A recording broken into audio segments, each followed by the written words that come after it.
अस्सलाम वालेकुम my dear students. आज हम पढ़ने जा रहे हैं application of derivatives to find the equation of tangents and normals to a curve. तो ये चैप्टर स्टार्ट करने से पहले हम कुछ कोऑर्डिनेट ज्योमेट्री जो 11th क्लास में आपने पढ़ी है उसके बारे में मैं आपको कुछ जानकारी दूंगा, क्योंकि ये सारा जो है कोऑर्डिनेट ज्योमेट्री ऑफ 11th इसमें यूज़ होता है इस चैप्टर में। इसलिए पहले मैं आपको कुछ टर्म्स की डेफिनेशन बताऊंगा। सबसे पहले मैं आपको बताऊंगा स्लोप क्या होता है। स्लोप आपको मालूम है, पढ़ा होगा आपने। स्लोप जो होता है, अगर ये हमारा रेक्टेंगुलर कोऑर्डिनेट सिस्टम है, एक लाइन जो है, इस लाइन का नाम मैं रखता हूँ एल। ये लाइन जो अगर ये एंगल बनाती है पॉजिटिव एक्स एक्सिस के साथ, positive x axis angle anti clockwise angle theta अगर ये बनाती है, तो ये जो एंगल बनाती है पॉजिटिव एक्स एक्सिस के साथ एंटी क्लॉकवाइज डायरेक्शन में, इस एंगल की जो है टेंजेंट फंक्शन होगी, तो टेन थीटा हम कहेंगे। टेन थीटा जो है this is the slope of the line. अब अगर ये लाइन यहाँ इसके साथ इंटरसेक्ट नहीं करती है, मान लेते हैं ये लाइन यहाँ पे है, तो हम एक लाइन डाल देंगे इसके पैरेलल में, तो ये जो एंगल बनाएगा ये एंगल वही होगा जो यहाँ ये इसके साथ बनाएगा एक्स एक्सिस के साथ, तो ये एंगल थीटा यहाँ पे होगा।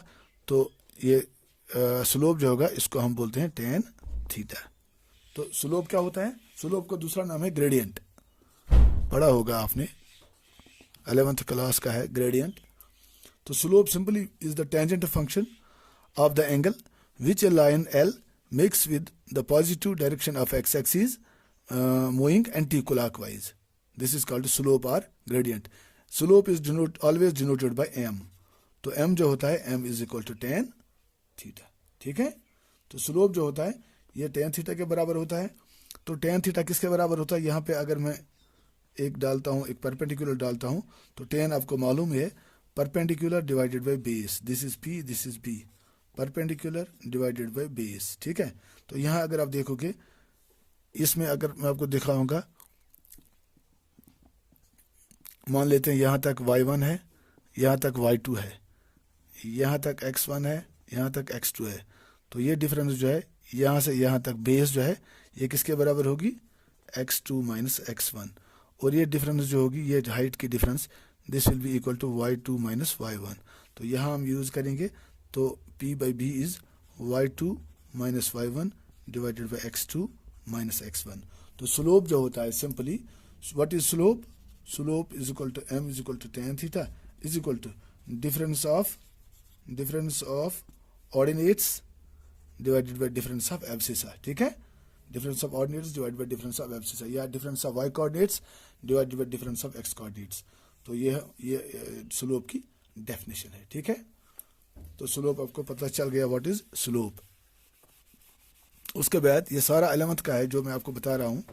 उसके बाद हम देखेंगे कि इक्वेशन ऑफ लाइन, पहले हमने पढ़ा स्लोप। दूसरा पॉइंट जो है वो है equation of a line in point slope form, point slope form. तो ये क्या है? अगर मान लेते हैं ये एक लाइन है, इस लाइन का स्लोप मैं मान के चलता हूं m है। ठीक है, और इस लाइन पे एक पॉइंट है p x1 y1, पॉइंट पे लाई करता है एक पॉइंट, इसका स्लोप m है। तो इक्वेशन इसकी क्या होगी? आपको मालूम है इक्वेशन ऑफ लाइन किसके बराबर होती है? That's given by y minus y1 is equal to m into x minus x1। ये याद रखिएगा, this is equation of line in point slope form. ठीक है, उसके बाद पॉइंट 3 जो है वो है equation of line passing through the origin. अब देखिए यहाँ पे ये एक लाइन है, ये ओरिजिन से होकर गुजरती है, इसका स्लोप m है। तो ये ओरिजिन क्या होता है? इसके कोऑर्डिनेट्स क्या होते हैं? 0, 0। तो अभी हमने देखा कि जो लाइन, सॉरी गलत शक्ल मैंने बनाई है, अभी हमने देखा कि अगर ये लाइन L है, इसका स्लोप m है, और इस पे एक पॉइंट है x1 y1, तो इसकी जो इक्वेशन होती है वो होती है y minus Y one equal to M into x minus X one.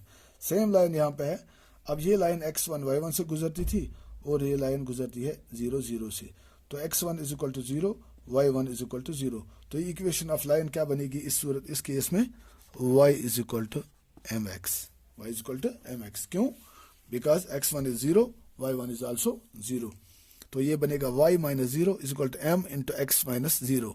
तो y minus 0 is y, m into x minus 0 is m x. So y is equal to m x जो है, this will be the equation of line which passes through the origin। ठीक है, ये it is just to recall you about 11th class coordinate geometry, क्योंकि ये सारा जो है इसमें हम यूज करने जा रहे हैं। ठीक है, अब पॉइंट 3, आपने ये भी पढ़ा है कि अगर दो लाइन्स हैं, दोनों लाइन्स पैरेलल हैं, इस लाइन, ये लाइन L है, ये लाइन M नहीं L1 और ये लाइन L2 है।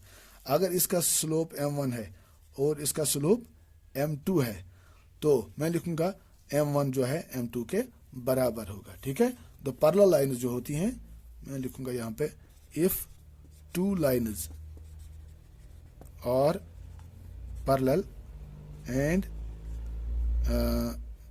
There slopes are M1 and M2, then M1 is equal to M2। क्यों? देखिए, जब दो लाइन्स पैरेलल होती हैं, नेचुरली ये एंगल जो होगा ये इक्वल होगा। पैरेलल लाइन्स जो हैं कॉरस्पॉन्डिंग एंगल्स आर इक्वल, तो ये थीटा और ये भी थीटा के बराबर होगा। तो ये टेन थीटा M1 जो है, M1 किसके बराबर होगा? टेन थीटा के बराबर। M2 भी किसके बराबर होगा? That will also be equal to tan theta. तो हम कहेंगे पैरेलल लाइन जो होती हैं उनके स्लोप्स इक्वल होते हैं। ठीक है, तो पॉइंट नंबर 5 जो है वो है, अगर अब दो लाइन्स जो हैं if two lines are perpendicular to each other and their slopes are M1 and M2, then आपको ये भी पता है M1 into M2 किसके बराबर होता है? -1 के बराबर होता है। ये आपने 11th में पढ़ा है। इसका मतलब ये हुआ the product of slopes of two perpendicular lines या orthogonal lines is always equal to -1। M1 into M2 is equal to -1। ठीक है, तो दिस इज पॉइंट नंबर 5। उसके बाद पॉइंट नंबर 6, जो लाइन, देखिए this is my rectangular coordinate system. अब ये लाइन जो है, दिस लाइन, इसका स्लोप, ये इस लाइन का नाम मैं रखता हूं L। अब देखिए L is parallel to x axis.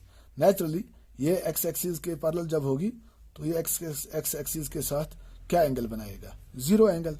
तो यहाँ थीटा क्या है? 0, बिकॉज इट इज पैरेलल। तो tan थीटा आएगा किसके बराबर? tan 0। तो tan 0 किसके बराबर है? 0 के बराबर है। तो इसका मतलब क्या हुआ? इसका मतलब ये हुआ कि जो लाइन एक्स एक्सिस के पैरेलल होती है उसका स्लोप क्या होता है? 0 होता है। ये पढ़ा है आपने कई बार। को मैं लिखूंगा slope of a line parallel to X axis is 0। क्यों? Because tan 0 is 0। बिकॉज ये लिखोगे, because theta is equal to 0 in implies slope m is equal to tan theta is equal to tan 0 is equal to 0। So इसलिए इसका slope क्या होगा? 0 के बराबर होगा। अब पॉइंट नंबर 7, अब अगर कोई लाइन y एक्सिस के पैरेलल होगी, देखिए यहाँ पे ये लाइन जो है this is parallel to y axis. जब ये पैरेलल टू y एक्सिस होगी, इसका मतलब है it is perpendicular to x axis. तो ये एंगल जो बनेगा ये क्या बनेगा? थीटा। तो स्लोप किसके बराबर होता है? m is equal to tan theta. तो tan थीटा का मतलब है tan 90। tan 90 क्या होता है? Not defined, infinity. ठीक है, तो इसका मतलब क्या हुआ? Slope of a line parallel to y axis, या हम लिखेंगे r perpendicular to x axis, मतलब एक ही है, इज नॉट डिफाइंड। उसका स्लोप डिफाइंड नहीं होता है। बिकॉज इन इस केस में, because in this case theta is equal to 90 degree Therefore m is equal to 10 90 that is equal to infinity. ठीक है, तो ऐसी सूरत में स्लोप जो होगा वो डिफाइंड नहीं होगा। ये पॉइंट आपने याद रखे, मैं इनको अब रब करता हूँ, ये बहुत ज़रूरी है before going through this chapter.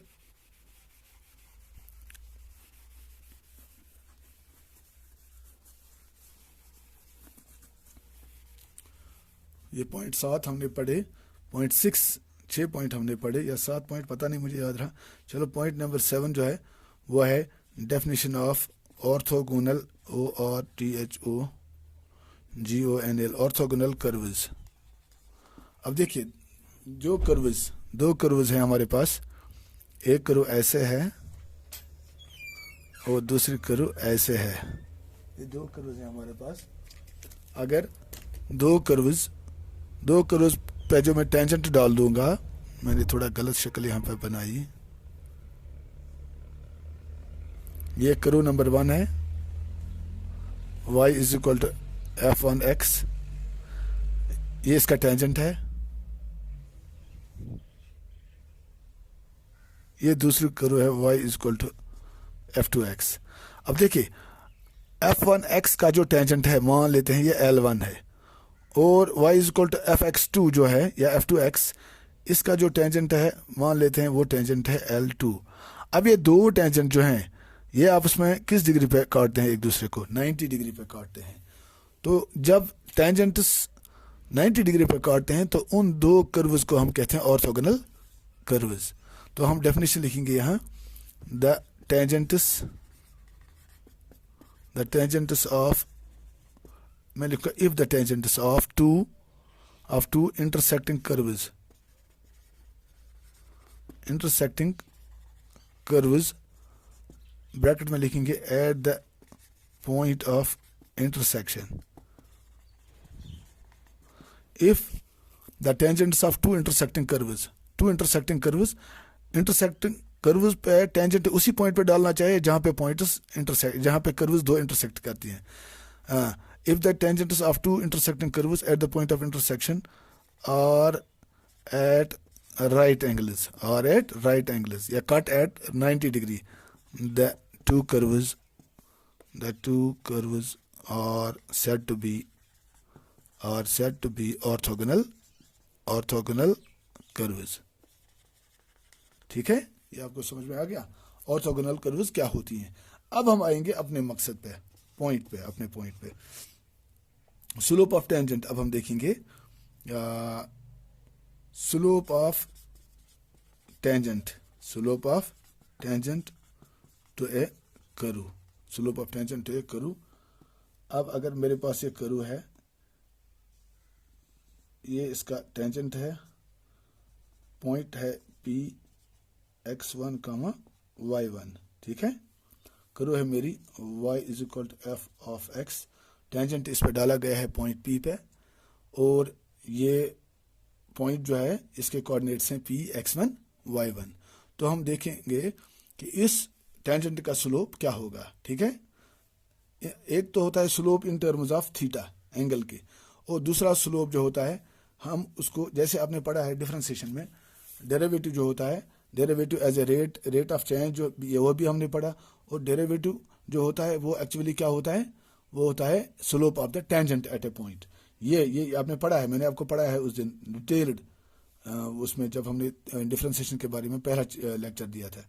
तो ये जो होता है slope of the tangent to a curve at point P x1, y1 is m is equal to m, क्या होता है ये डिफरेंशिएशन dy अपॉन dx का मतलब क्या हुआ, इस फंक्शन, ये जो y is equal to f of x, इस फंक्शन में y की differentiation with respect to x at point what, at point, यही point of contact x1, y1। तो स्लोप जो होता है वो होता है differentiation of the curve at point x1, y1। At point x1, y1 का मतलब है जब हम इसकी डिफरेंशिएशन करेंगे फिर x1 और y1 का वैल्यू, मतलब xy का वैल्यू x1, y1 दे देंगे, तो वो होता है किसके बराबर, dy अपॉन dx, उसका दूसरा नाम है f dash of x at point x1 भी हम लिख सकते हैं। क्यों? क्योंकि यहाँ x ही है, y1 नहीं है, तो हम लिखेंगे एट पॉइंट x1, तो उसको हम ऐसे लिख सकते हैं एफ डैश ऑफ x1। क्यों? जब हम x को सब्स्टिट्यूट करेंगे बाय x1 तो that will be equal to f dash of x1। So हमने देखा कि टेंजेंट जो होता है, slope of tangent, slope of tangent, tangent के बदले में लिखूंगा TGT, slope of tangent to the curve at point P x1 y1, that is m is equal to f dash of x1। ठीक है। अब इसके बाद आपको मालूम है कि नॉर्मल क्या होता है। इसको मैं थोड़ा ऐसे ही रहने दूंगा 1 मिनट के लिए। नॉर्मल क्या होता है आपने पढ़ा होगा, नॉर्मल फिजिक्स में भी आपने पढ़ा है।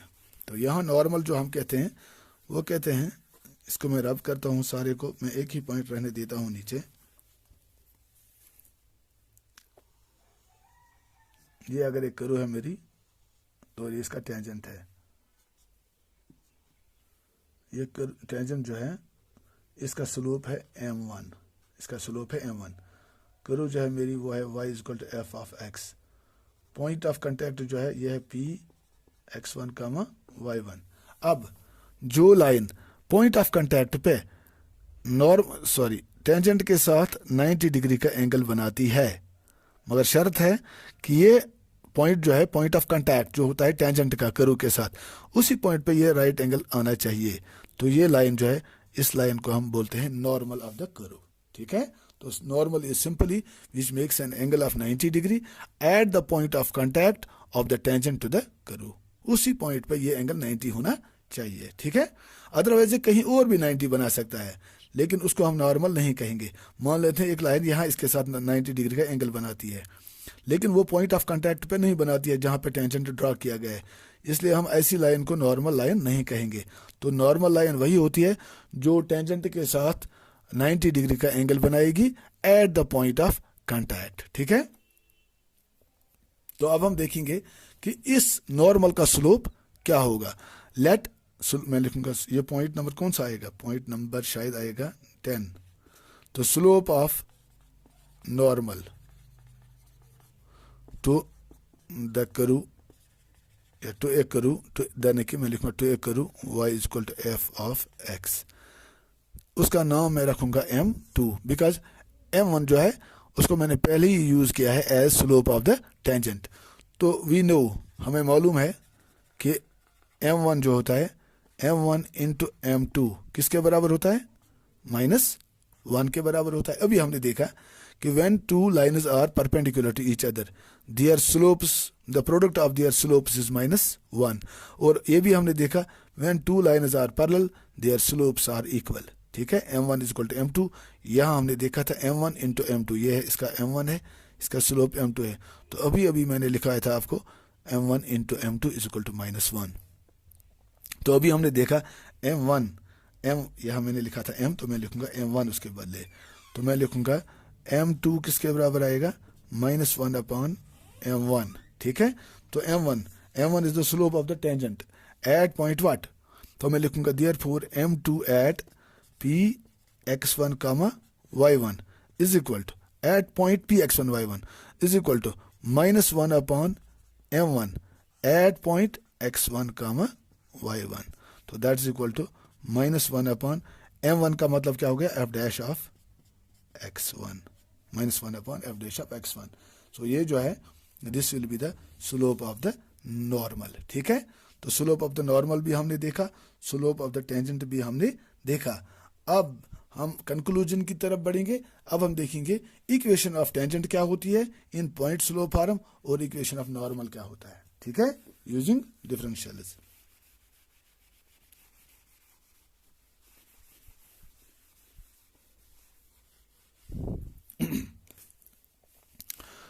तो मैं लिखूंगा अब जो हमें रिक्वायर्ड है, इक्वेशन ऑफ टेंजेंट,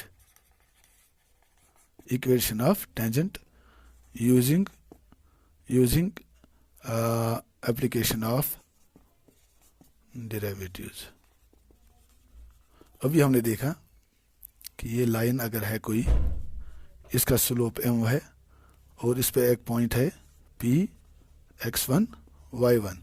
तो अभी हमने देखा इसकी इक्वेशन क्या आएगी, y minus y1 is equal to m into x minus x1। यही हमने देखा था ना अभी, where x1 y1 is the point lying on the line और m is the slope of that line. अब अगर यही लाइन, इसको मैं ऐसे मानता हूं, ये हमारी कर्व है y is equal to f of x. ये लाइन जो है ये पॉइंट P पे एक्ट करती है as a tangent to the curve y is equal to f of x. तो इक्वेशन इसकी क्या आएगी? ये इक्वेशन ऑफ लाइन जो है ये इक्वेशन ऑफ टेंजेंट बन जाएगी फिर इस सूरत में, है ना.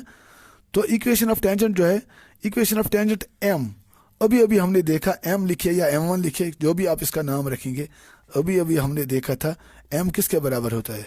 f डैश ऑफ x1, या हम लिखेंगे m is equal to f dash of x at x1, वो एक ही बात है ना. तो देयरफॉर इक्वेशन ऑफ टेंजेंट क्या आएगी? इक्वेशन ऑफ टेंजेंट आएगी y minus y1 is equal to f dash of x1 into x minus x1. ठीक है. सो ये हमने यूज करनी है ये इक्वेशन. तो यह हम किसका यूज करते हैं? Application of derivative, because f dash x क्या है? f dash x is nothing but the derivative of the function. तो f डैश x का यूज करके इस इक्वेशन में यूज करेंगे हम to find the equation of what? Equation of tangent to the curve. ठीक है. तो इसके लिए शर्त जरूरी है कि ये पॉइंट ऑफ कांटेक्ट जो है it must lie on the curve as well as on the tangent. ये पॉइंट ऑफ कांटेक्ट कॉमन होना चाहिए दोनों में. ठीक है. अब इस पे अगर हम नॉर्मल डालेंगे, अब हम लिखेंगे equation of normal. Equation of normal के लिए यही मैं डालता हूं नॉर्मल, आपको पता ही है, दिस इज नॉर्मल. ये एंगल क्या बनाएगा इसके साथ? 90 डिग्री. तो अगर आप देखोगे ये पॉइंट P x1 y1 जो है, this point lies on the normal, same point lies on the tangent and same point lies on the what? On the curve. तो अगर हम इस लाइन की बात करेंगे, नॉर्मल की बात करेंगे, यह भी एक लाइन है. इसका स्लोप मैं मान के चलता हूं, इसका स्लोप है m2. यहाँ m1 मैंने m ही लिखा था, चलो इसका स्लोप मैं मानता हूं m1. तो देखिए इसकी इक्वेशन क्या आएगी, किसके बराबर आएगी? y minus y1 is equal to slope क्या है इसका? m1 into x minus x1, है ना. पॉइंट स्लोप फॉर्म में जो अभी हमने देखा, equation of a line in point slope form होती है y minus y1 is equal to m into x minus x1. तो यहाँ स्लोप है m1. तो हम लिखेंगे implies y minus y1 is equal to m1. अभी हमने देखा था m1 स्लोप ऑफ नॉर्मल होता है -1 upon f dash of x1, याद है आपको. तो मैं लिखूंगा is equal to -1 upon f dash of x1. f dash of x1 means f dash of x at point x1 y1, f dash of x1 into x minus x1. तो यहाँ भी हम यूज कर सकते हैं किसका? f डैश ऑफ x1 का. So to find the equation of normal we can also use derivative. So this is the application of derivative to find the equation of tangent and normal to a curve. Is it okay? आज के लिए इतना ही काफी है. अल्लाह हाफिज.